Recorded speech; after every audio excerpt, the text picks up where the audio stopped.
Au risque de me mettre une génération entière de fans sur le dos, je le dis dès maintenant. Armada n'est pas la série Transformers que je préfère, au point de n'avoir aucun intérêt particulier pour la plupart des personnages. Pour ceux qui ne connaissent pas, Armada est une série Transformers qui marque le grand retour des Autobots contre les Decepticons dans la franchise. La Beastera a vu s'affronter des Maximals contre des Predacons, puis des Vehicons, et R.I.D. 2001 présenter les Autobots contre les Predacons.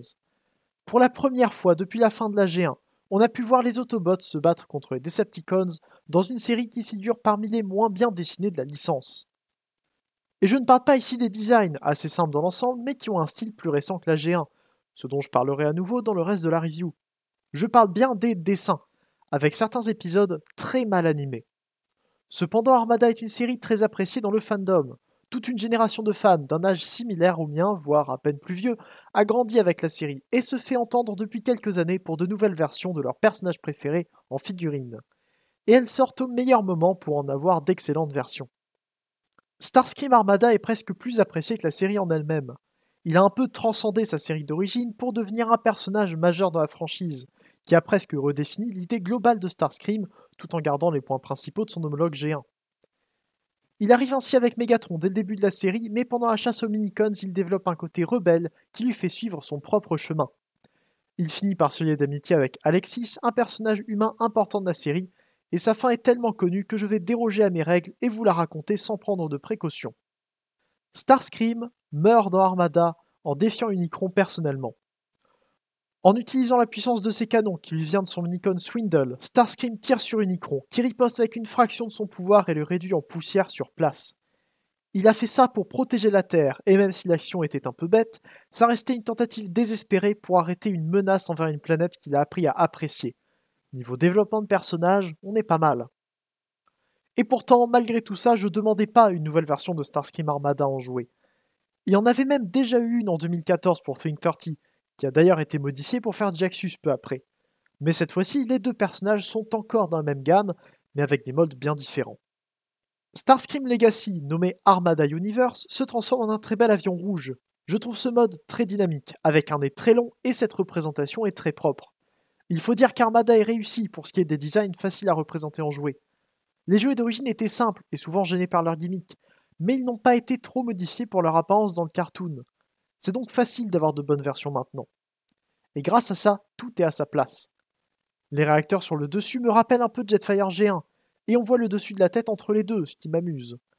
Mais à chaque fois que je regarde ce jet, j'ai l'impression qu'il manque des ailerons arrière, car il n'y a que les ailettes horizontales et pas les stabilisateurs verticaux qu'on a généralement sur un avion. Mais après tout, c'est correct pour ce design. Il manque également les trains d'atterrissage, mais c'est pas la première fois qu'un Starscream récent n'en a pas. Et je suppose qu'il ne se pose pas souvent en mode alternatif. Par contre, il a des bras sous l'avion. C'est pas trop gênant parce qu'ils sont censés être là et parce qu'il reste assez fin dans ce mode. Mais je suppose que quelques collectionneurs plus rigides sur les modes alternatifs sauront critiquer ça bien plus que moi. Starscream n'a pas de port Minicon sur lui, alors qu'on en avait sur Bulkhead dans la première vague. C'est étonnant puisque Bulkhead est censé venir de Prime et ressemble bien plus au Animated, où il n'y a pas de tel port, alors que Starscream aurait pu vouloir un Swindle à un moment ou à un autre. Mais même sans Minicon pour le permettre, on peut déployer les canons propres aux personnages. Ils sont sur des crans souples, très agréables en main, qui donnent envie de les sortir et les ranger continuellement. Et ces canons se terminent par des ports 5 mm pour accueillir des effets de tir ou les épées de Starscream si vous voulez qu'il les envoie sur ses ennemis. Parce que Starscream vient avec deux épées. Le jeu original utilisait son aile gauche comme une épée une fois dépliée, mais pas de ça ici. À la place, on a une pièce creuse qui forme l'arme qu'on lui voit dans la série.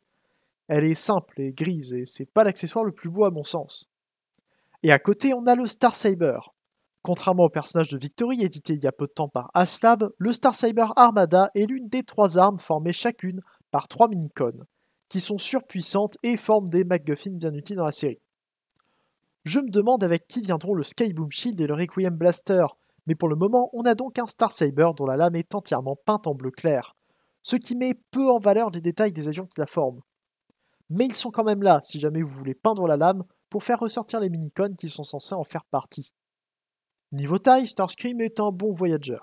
Il se compare assez bien au mode des Seekers Earthrise, et paraît bien plus élancé et animé, dans un sens.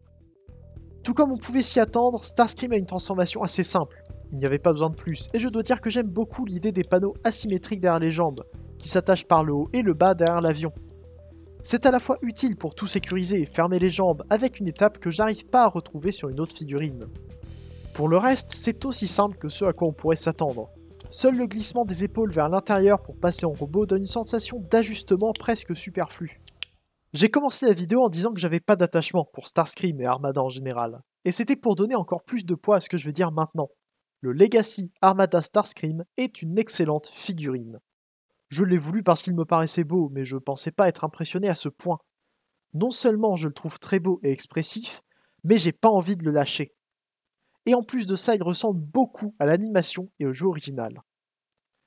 Parce que tout ce qui entre dans Legacy passe par un filtre G1 pour que la gamme reste cohérente malgré les différences de style des univers représentés.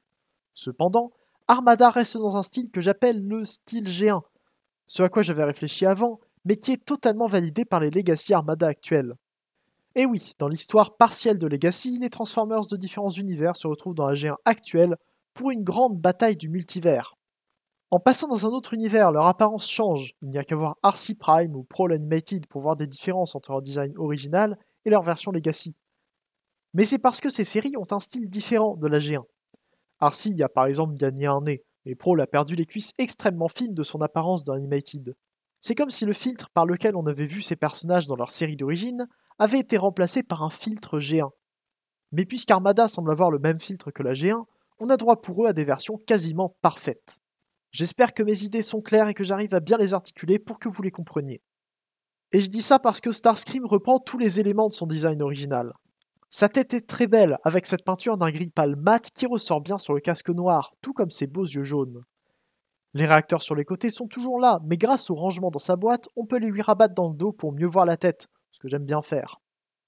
Il garde en globalité les détails de son mode avion, avec ce nez très long sur le torse. Enfin un Starscream avec le vrai cockpit sur le torse, qui sort vraiment du robot pour prendre la place centrale. Et le reste du robot est plutôt simple. Les bras n'ont pas grand chose de particulier, et j'aime beaucoup les ailerons qui pointent fièrement vers le haut sur les tibias. Le dos de Starscream est propre, encore une fois grâce à un bon design qui utilise l'avion pour faire le robot, et le robot pour faire l'avion. Un beau lien entre les modes qui se traduit par cette ingénierie simple mais efficace pour reproduire fidèlement ce qu'on voit dans la série. Comme en mode alternatif, on peut sortir ces énormes canons sur ses épaules pour lui donner une puissance sans pareille. Mais on peut aussi l'armer de son épée en rangeant son aile gauche comme pour faire comme si c'était elle qui l'a formé. Et pour faire encore plus de dégâts, il tient assez bien le Star Saber en main. Je dis assez bien, parce que pour une raison qui m'échappe, les pegs 5 mm des deux armes sont courts et terminés par une pointe que je ne comprends pas. Et ça veut dire que donner le Star Saber à une figurine dont l'avant-bras est épais se retrouve difficile, voire impossible. C'est bizarre et j'espère que ça ne posera pas de problème pour le donner à de futurs Armada Legacy. En tout cas, si le Star Saber se retrouve entre les mains d'un autre personnage, Starscream a assez d'articulation pour en éviter les coups. Le ball joint de son cou n'est pas limité, tant qu'on écarte les canons pour atteindre la tête. Je me retrouve d'ailleurs à vouloir un tel mouvement vers le haut sur toutes mes figurines, alors que l'articulation est encore assez rare. Les épaules sont bien faites, avec le mouvement vers l'extérieur situé après la rotation vers l'avant. Il peut donc écarter les bras lorsqu'il les a vers l'avant, ce qui devrait être le cas pour plus de Transformers. Les coudes sont doubles pour la transformation, mais malheureusement les mains ne bougent pas. Quand on voit Jaxus, qui a lui aussi des panneaux pour fermer les avant-bras, mais qui a une rotation et une ouverture des mains, on comprendra que j'aurais aimé avoir au moins une rotation sur les poignets de Starscream. C'est plus pratique pour bien manipuler une lame. Même s'il y a un énorme cockpit devant le bassin, il peut quand même en utiliser sa rotation, ce que je trouve très bien. C'est peut-être un peu limité, mais je pense préférer ça à un faux nez d'avion qui se casse quand on l'articule à la taille. Les hanches sont très libres, grâce à des axes universels qui n'ont pour ainsi dire aucune limitation, mais la rotation des cuisses a tendance à se détacher sur mon exemplaire. Apparemment, je suis le seul à avoir ce problème, donc c'est pas si grave que ça. Et enfin, les pieds vont non seulement sur le côté, mais aussi vers le haut et le bas pour la transformation, ce qui offre une très bonne stabilité dans quasiment toutes les poses. Et des poses, il peut en faire. Starscream est une joie à manipuler. Seule la glissière des épaules donne l'impression qu'il est un peu lâche ou fragile, mais il n'en est rien. Dans l'ensemble, il donne envie de l'avoir en main, et avec un design aussi vivant, c'est une vraie réussite de tous les côtés. Encore une fois, la seule chose que je pourrais déplorer sur lui, c'est cette absence de rotation au poignet. Mais à part ça, il me donne à lui seul envie de voir tous les Armada en Generations avec ce niveau de réussite, ce qui ne devrait pas être trop difficile à faire. Moi qui ne voulais que Sideways, je risque de craquer pour plus d'entre eux à mesure qu'ils seront faits. Et c'est à peu près tout ce que j'ai à dire sur Starscream Armada Legacy. Je n'étais pas plus intéressé que ça par la figurine, par manque d'attachement pour un personnage que je sais pourtant très bon. Et contrairement à beaucoup d'autres jouets pour lesquels j'ai pu nourrir une attente qui m'a fait les surestimer, menant à une déception par la suite, Starscream fait partie de ces excellentes surprises qui m'arrivent assez rarement pour des jouets neufs. Et c'est pour ça que je le recommande. Bien sûr, si vous voyez ça sans avoir encore de Starscream Legacy, vous n'aurez probablement pas le même niveau de découverte que celui que j'ai eu quand je l'ai sorti de sa boîte à Noël. Et c'est pour ça que, malgré tout le bien que j'en dis, j'espère ne pas trop vous faire espérer pour que vous ne soyez pas déçus. Mais si vous aimez Armada, et si vous aimez les figurines réussies et agréables en main en général, je vous conseille de chercher Starscream. Il y a peu de chances que vous soyez déçus.